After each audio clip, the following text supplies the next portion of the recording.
Ramesh. Hi, John. How are you? Good. How are you doing? Good. Welcome, everyone, to another episode of Blogging Heads. And we are here the day after the second presidential debate. So you, I think, thought the debate was sort of a draw, right? Tell me if I'm wrong. Yes, I did. And, as everybody keeps saying, tie goes to the guy who's leading, and I think Right. that's Obama. It may have even been a little bit better than a draw from Obama's perspective in that he's doing a very good job of seeming cool, collected, and plausibly presidential. So in that sense, I would say of the three debates, counting the vice presidential debate, this has been it was the Democrats' strongest one. Yeah, when I watched this debate, I just thought it was an absolute rout for Obama. Everyone in the media was describing it as a draw, or nothing really happened. Well, that's because you thought Obama made all the points you would have made if you were in his seat, right? Right. But that never happens. I'm always sitting there saying, why didn't you say this? Why didn't you say that? And they never said it. This time, my guy actually said what he was supposed to say. That was part of it. I'd like to see a debate where that happened for me sometime, but no, it never has. Yeah. It's really quite a nice experience, I have to say. Instead of wanting to, reach through the television and strangle John Kerry with my bare hands or whatnot, he's actually saying it. But I have to say, I think the polling seems to back up my interpretation. A pretty resounding win for Obama. Especially on questions like, I was really struck by the CNN poll, which showed, who was the stronger leader, and that's always been a huge advantage for McCain, and Obama won that. Yeah. Well, look, I think what you are seeing from Republicans, and of course, there's a slightly different thing going on with the Republican reaction to the debate, where a lot of Republicans seem to be discouraged and gloomy, in part because McCain didn't bring up, Bill Ayers and Jeremiah Wright. Right. And because of that, in part, and because of the fact that obviously, even on the most charitable interpretation of McCain's performance, there was certainly no knockout of Obama. There's more gloom in Republican ranks than I've seen in quite some time, it's a little bit overwrought. It was always going to be hard for Republicans to win this year. Right. And all things considered, given everything that's happened, the fact that McCain is 6 points down in the Real Clear Politics average is actually not all that bad. Of course, Republicans would rather it be the other way around, but I don't think that the pessimism is quite. This has gotten a little overrun. I also think that the Ayers Wright sort of line of attack that conservatives think would be so effective might not be, actually. Yeah, it's strange. Apparently every time McCain went after Obama in the debate, McCain's numbers just plummeted among people who, had those little dials, which I'm a little skeptical of that measure. But it does seem to be borne out in the overall results where, overwhelming majorities thought that McCain was acting like a typical politician and was overwhelming majorities thought he was attacking his opponent more than Obama was. And the likability and favorability ratings really kind of shot up for Obama and didn't for McCain so much. So, Well, if you're going to take shots like that, it seems to me that, given the public's dislike of sort of negative campaigning and meanness and perceived meanness and so forth, you're going to have an impact because the shot is repeated, because it's amplified by the press, because it drives a story over the next few days. And in that respect, I think both that instantaneous reaction, if that strategy works, then both the instantaneous reaction as the debate is going on and even the snap poll right after it is not going to capture the effectiveness of that. But I don't see anything that happened last night that is going to have that effect for McCain. That's right. No, it may just be the kind of thing where he has to rely on the news media and Palin and sound bites to do the job. But if people watch him making that debate, making that charge, and especially watch Obama getting to respond to it, it's much it's going to backfire for McCain, whereas he basically can't do it to his face, but he needs to do it in a form that Obama doesn't have the response, and he doesn't have to be making it himself. Yeah, but fundamentally, I think the problem isn't so much that whether he's attacking or sort of he's sour or nasty. It's just the choice of targets. I don't think is particularly effective, and I don't think the sort of the one the conservatives are urging on him would be all that effective either. I think Fannie and Freddie, for example, you're getting, attempting to tie Obama to them. It's getting a little bit closer. But the problem with it is it doesn't really tell you anything sort of going forward as to who's better equipped to handle the mess that we're in, as opposed to who might arguably have done a better job of preventing it had they been listened to in 2005. Right. I basically think McCain is actually in a lot of trouble now, and I don't think there's anything he can really do. I think his best chance would have been going back months to run hard to the center and provide a lot of ballast for this very positive image he had, which made him so popular, so much more popular than any other Republican, as the maverick, the moderate, the person who stands up to his own party. And basically, the only data points he can ever summon to support that now are things that happened a long time ago, and many of which he's actually abandoned. He talked about his climate change bill with Joe Lieberman, but he voted against it this summer. He's just run a much more conventional campaign. I think he would have had a pretty decent shot if he followed the Mike Murphy Weaver advice all along. Yeah, well, part of the problem there, I do partly agree with that analysis, is that the party base following the 2006 election convinced itself that the problem, that what had led to defeat in 2006 and to disappointment before then was a failure to sort of stay with the true conservative path. And that, I think, had an effect throughout the primaries. It created this dynamic where the whole debate was who could be the truest and most rigid Reaganite, even in an environment that's very different from 1980, although in some ways it seems to be becoming more like 1980 all the time. Exactly, yeah. I think, there's also been sort of a lack of imagination and creativity on the part of the McCain vote.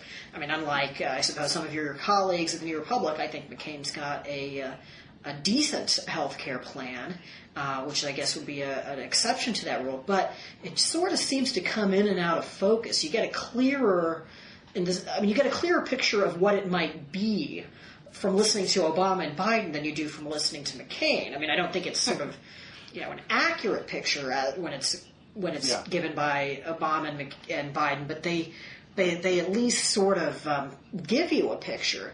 Whereas McCain, and this is also true of his, I think his most potentially popular tax proposal, the doubling of the exemption for children. And as you know, John, pro-family tax reform is a big cause of mine. Yes. He doesn't seem to have a real handle on this proposal. And you can tell it in the very casual, imprecise way that he refers to it on the rare occasions that he refers to it at all. Yeah. Well, he's clearly not a policy wonk. I would agree with you that Obama and Biden are pretty unfair. They're literally accurate, but pretty unfair in talking about the tax hike that the exposing health benefits to taxation, removing that deduction. I think Obama was absolutely fair and deadly accurate in taking apart the deregulatory nature, basically allowing, essentially eliminating, for all intents and purposes, state regulations on health insurance. And, I don't even think McCain tried to, nor should he have tried to defend that provision. Well, look, there's no question that a choice of state regulatory regimes would tend to inhibit regulation, and indeed that is the point of it. Although, by the same token, I believe in market competition and so forth. I think that some of the things that people are most concerned about would be generated by the market anyway. Yeah. And in that respect, I disagree with, say, the analysis of your colleague Jonathan Cohn on this point in New Republic's blog. I agree with John that it's a race to the bottom. And it did lead to my favorite moment where you used the analogy, I think the great analogy of Delaware and credit cards. Right, and you hate Delaware. And I do. This is a cause near and dear to my heart. And he, talk about having the guts to take on your own party. He took on his own running mate. Yeah, well, there's been a lot of that between Obama and Biden. No, I mean, what you were saying about Obama's relative accuracy, I think that's right. I mean, I don't think, actually for all of the heat that these things have generated, I don't think this has been, on either side, a particularly dishonest or dishonorable campaign, although I thought Biden was Biden was, I think, significantly faster and looser with facts than Obama was last night. Yes, you're right. He was. I do think that McCain has, as you may know, I wrote an article about this in the previous issue of the New Republic. I do think McCain has been pretty, dishonorable is a pretty subjective idea. I would tend to agree with it, but you have to be careful about letting your own perspective play into like a charge like he's dishonorable, he's more dishonorable than somebody else, because that's so subjective. But I do think, in terms of the number and the severity of untruths and the centrality that they've played within the campaign has been startling. Much more than Obama, and much more really than almost any other campaign that I can think of. I just week after week they just make up stuff. They just come up with these preposterous claims and make it their message of the day, which is they're just making things up out of whole cloth. And I agree that all politicians do this to some extent. I agree that Obama has done this from time to time as well. But I do think you're seeing it much worse with McCain. See, I just don't think that anything that either side has done matches, say, the concerted attempts by the Democratic ticket in 2004 to persuade young people that a re-elected Bush would mean a renewed draft. That really was invented out of nothing. Who said that? But who said that? Kerry never said that. I have to go back and check, MTV but I'm pretty sure that there was a lot of in addition to party organizations and allies that Kerry did in fact have innuendo to that effect. I don't think that's right. I think MTV said that. I think you had some liberal bloggers doing that. But if you want to apply that standard, then my God, think of all the stuff that we could impute to McCain. McCain is the one who's out there who's using the same phrase, "Who is Barack Obama?" that you're seeing in these viral smear emails. In the what? I'm sorry, I didn't catch that. He's using this "Who is Barack Obama?" line. Mm-hmm. That's the exact same line that you find repeated in all the viral smear emails against Obama. And I don't think that it's accidental that he's repeating that phrase and trying to activate that and sort of, very subtly kind of endorse those claims that, of course, he doesn't want to attach himself to. Yeah, well, I guess there's another place where I just part company with you. I think we've seen "Who is a Barack Obama" asked in a lot of contexts by a lot of people, and I think it's much more likely that, McCain would and his people would pick that up from, let's say, a Charles Krauthammer column than from some viral email. And I also don't think that Charles is picking it up from viral emails. But one of the things that one of the tropes of this election season has been that sort of McCain has suddenly become much less honorable, and there was a good old McCain. And now he's taken off the gloves and gotten dirty, and I just think, right. Look, I don't say this is particularly a reflexive defender of John McCain. In 2000 when he was attacking George Bush in the primaries as anti-Catholic, that was pretty much bogus, and it's hard to believe McCain ever really believed that Bush was seriously anti-Catholic. But a lot of people who are pounding him now, they didn't care because, he was hitting Bush, and that was fine. Yeah, I think you're... Tell me if I'm mischaracterizing your view. Your view is that essentially very little has changed about his style or his honorability, except that he's become the Republican nominee running against a Democrat. So all of a sudden, his admirers and mainstream press have turned against him. Is that your view? Well, no. I wouldn't say that nothing's changed. I think a couple of things have changed. I think, for one thing, the issues that he emphasizes have changed. and his sympathies, I think, have changed, right? I mean, he may be sort of in the same place on, say, HMO regulation and the war as he was in 2002, but, you know, the relative importance he's giving to these things and how it's coloring his actions, the alliances he makes and so forth, that's changed. A lot of it's circumstance-driven. I mean, I think he genuinely sort of was appalled by what he saw as, you know, bad behavior on the part of liberals and the left over the last few years on foreign policy. I would just say that the extent of his sort of makeover has been exaggerated. Right. I mean, exaggerated. I'm sure there are people who have exaggerated a bit, but I do think that there is something there. Absolutely, there's something there. I mean, look, the tax cut thing, I think, is a pretty clear example of an actual flip flop on a key issue, and you just know that last night when Obama was hitting the tax cuts, McCain wanted to say, "Hey, I voted against them," but based on the previous flip flops, he couldn't do it. Right. I mean, on the environment, on torture, on a lot of big issues. The environment and torture, I think, are issues where I think that the extent, and immigration for that matter, I think the extent of McCain's flip-flopping has been exaggerated. Unfortunately, I wish he'd flip-flop more on some of this stuff. But, as far as I can tell, he's still committed to the concept of cap and trade. He's still committed to a comprehensive immigration reform that includes what I would call an amnesty and a guest worker program. Right, but he refused to endorse. He said he wouldn't vote for his own bill.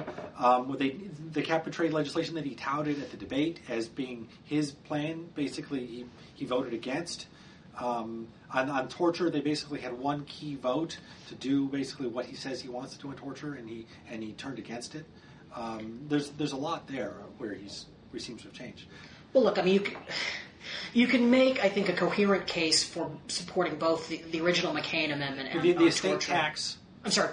Go on. Tax cuts in general, yeah. Progressivity in general, the estate tax in particular. this was one of his great causes. He talked about Teddy Roosevelt and these great fortunes and how it's awful, it's a moral cause. And now he thinks that the estate tax is the least fair tax in the whole books. You can't change any more than he's changed. Well, he went to the left. He went to the left of me, to the right of you. Yeah, I guess that's right. Well, we could run Mitt Romney. It is in fact possible to change on more things than John McCain has. Yeah. Now, sorry. Go ahead. No. Well, look. The other thing is, I would say, I think a lot of McCain's admirers in the press in general, I think, have failed to figure out what was going on for a very, very long time. And I think one of the reasons they've been so shocked is they just were asleep at the switch while McCain, starting in 2004, just moved sharply to the right and began doing everything he possibly could to insinuate himself in the Republican base. And I think they just didn't get that was happening, or anywhere near the extent that it was. They continued to, give him the extraordinary benefit of the doubt, which he's enjoyed for so long in his career. So, for instance, he was just like running very hard on the war and the surge, and everyone in the mainstream press was saying, "Look at this brave, noble," which is what McCain would. They were basically buying McCain's line about what he was doing, saying he's risking his own career, nobly standing up for an unpopular cause, which it was unpopular among the general public. But it wasn't unpopular among Republicans. Among Republicans, this was his bridge back to the good graces of the Bush administration and the party loyalists. He was doing exactly what he needed to do to get elected, which is not to say he didn't believe it. I'm sure he did believe it. There were close advisors to McCain in 2006 and early 2007 who were extremely concerned that he was becoming too identified with the surge, and particularly in 2006 that he should actually sort of move away from supporting the war. And you could easily see a scenario. Hold on, John. You can easily see a scenario where the surge was failing, was clearly failing in the middle of 2007 and late 2007, and at that point, I think a lot of Republicans would have moved on. They were already sort of not particularly enamored of John McCain, and at that point, they could have said, well, we just can't, in addition to everything else we dislike about the guy, we cannot be running Mr. Surge. So the risk, I think, wasn't so much based on a snapshot of Republican public opinion at any moment. It was on the possibility that the surge would actually fail.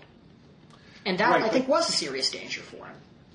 I don't see why, though. I mean, I could certainly see that being a risk for him if he attained the GOP nomination and had to run in the general election. But among Republicans, Bush remained and remains to this day very popular. And the war remains popular. And the surge is popular. And the overwhelming risk McCain had as a Republican candidate was that he would be seen as too moderate, too disloyal, not Republican enough. Sure, but John, I mean, if the surge had failed, there would have been massive Republican defection in late 2007, early 2008. I mean, there was almost something like that in late 2006 that was sort of headed off by a peculiar combination of factors. I mean, I think had the surge failed, this would have played out very differently, and not only in a general election, it would have played out differently in the primaries as well. Yeah, no, I don't buy that. I mean, I think I think you had people who were hardcore with Bush and were staying with him. That was happening with the war in general for several years, and you weren't seeing defections among the Republican base. You were seeing a lot of nervousness among Republican elites, but you weren't seeing the Republican base turn against the war, even when the war was going as badly as it possibly could have. Yeah, well, I would the enthusiasm of the base was, at least those sections of it that I have fairly regularly exposed to, I think was declining and could not have hung in for much longer without having something to hang on to. And, and the success of the surge, obviously, since it's sort of all you hear about from conservatives talking about the Iraq War, was that something. Well, we're on a side point, but suffice to say that if I was hired as John McCain's political advisor back then, I would have told him to run as hard on the surge as he possibly could and stick with that and run it all the way. That's exactly the advice I would have given. To return to something that we were talking about, or at least that I talked about earlier, if you were his political advisor, what would you advise him to do anything with Wright and Ayers? Now? Yeah. Oh, boy. Honestly, I mean, I think his chances are very, very grim. I do think he needs to throw the long ball. I don't know if that's enough of a long ball. I honestly think I may blog this later. I would advise him...